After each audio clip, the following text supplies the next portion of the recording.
Tersangka pembunuhan guru di Banjarnegara, Jawa Tengah, ternyata seorang pensiunan polisi. Tersangka berinisial SL, 63, merupakan orang kepercayaan sekaligus sopir korban, EM, 59. Kapolres Banjarnegara, AKBP Erik Budi Santoso mengatakan tersangka sengaja merekayasa kematian korban.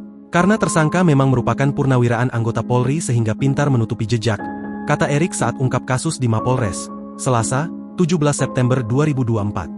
Namun sepandai-pandainya menutupi bangkai, pasti akan tercium juga.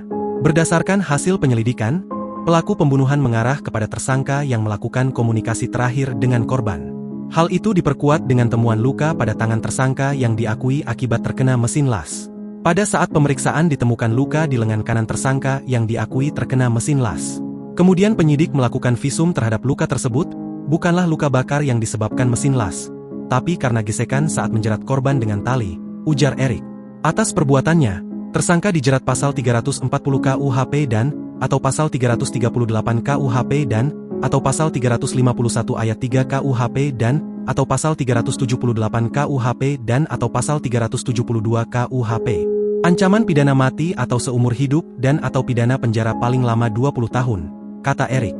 Diberitakan sebelumnya, teka-teki kematian seorang guru perempuan berinisial EM, 59, di rumahnya di Desa Kalilandak, Kecamatan Purwareja Klampok, Kabupaten Banjarnegara, Jawa Tengah, akhirnya terungkap.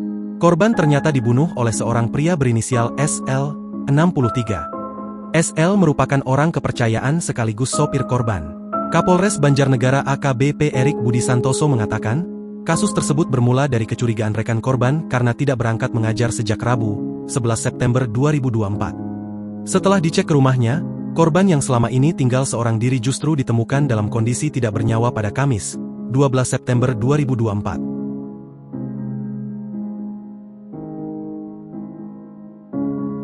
Download Tribun X sekarang, menghadirkan lokal menjadi Indonesia.